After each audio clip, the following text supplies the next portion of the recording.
It's amazing how we can be so into spirituality, right?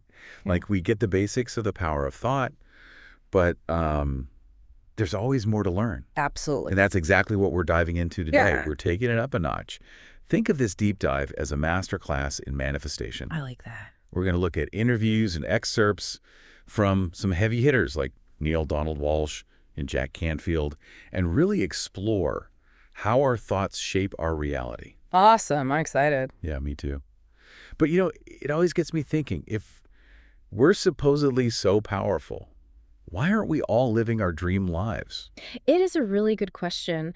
And one of the things that struck me as I was going through these sources is how they challenge us to reconsider our assumptions. Yeah. Like in Walsh's Conversations with God, he suggests that we might be limiting our experience of the divine by expecting it to fit into this like a predefined box. Oh, I see what you mean. It's like we've created this template for how God is supposed to show up. Mhm. But what if we're missing out on all the other amazing ways the universe tries to connect with us? The ways that maybe aren't so traditional or even, dare I say, humorous. Exactly. And Walsh even goes so far as to say that God invented humor. Whoa, really? Yeah. I never thought of it that way. I mean, it makes you wonder if approaching life with more joy and humor could actually help us manifest our desires. I think it's worth exploring. And this ties into another key idea from Walsh, that fear is the opposite of love, and love is like the ultimate reality. So when we're coming from a place of fear, we're basically blocking that creative energy. Oh, that makes so much sense. Yeah. It's like we're closing ourselves off to all the possibilities when we let fear take over.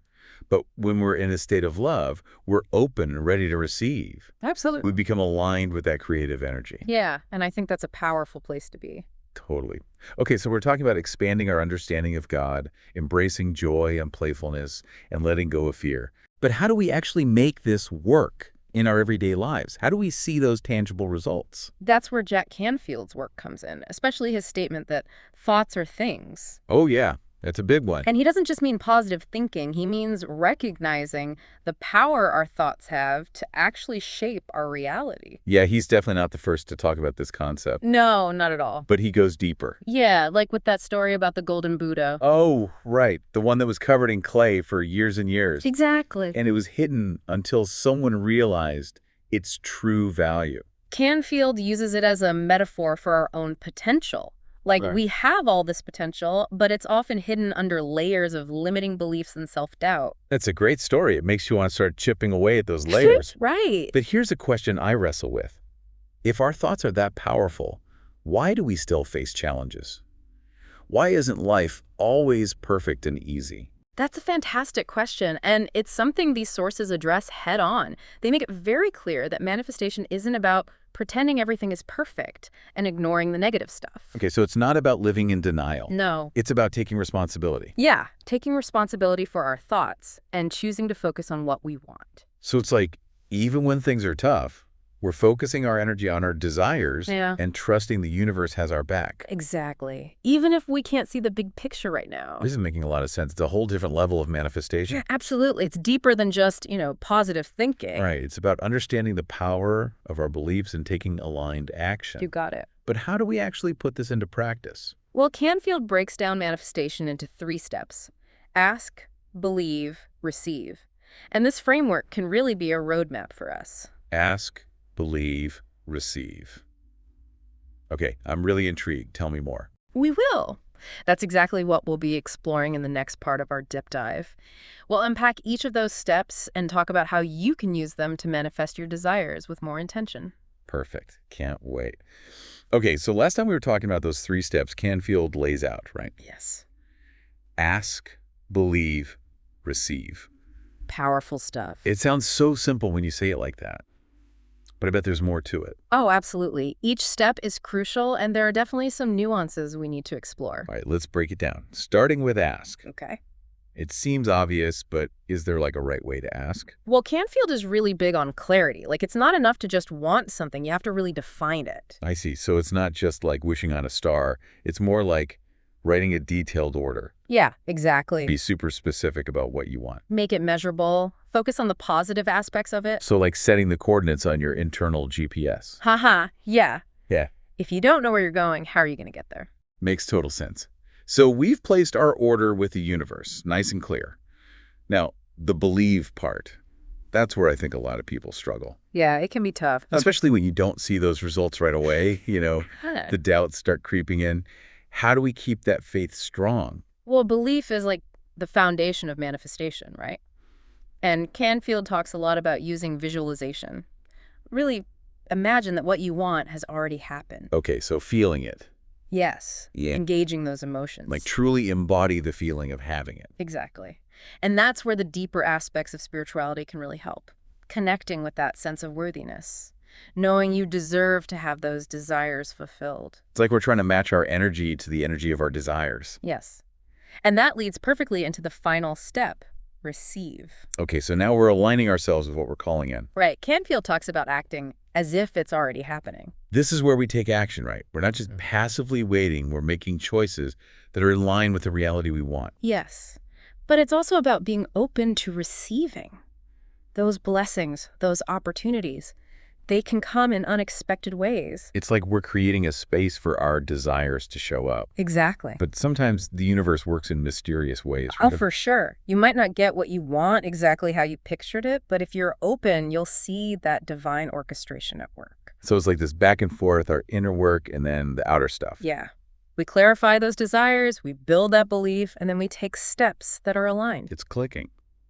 But manifestation isn't just a one-time thing, is it? No, it's an ongoing process, constantly growing and expanding and creating. We're manifesting all the time, whether we're aware of it or not. Yeah, that's right. So it's about being intentional, becoming more aware of our thoughts and beliefs so we can manifest what we truly want. Absolutely. And this applies to everything, even our finances. Oh yeah, money. That's a whole other layer of beliefs and blocks. Totally.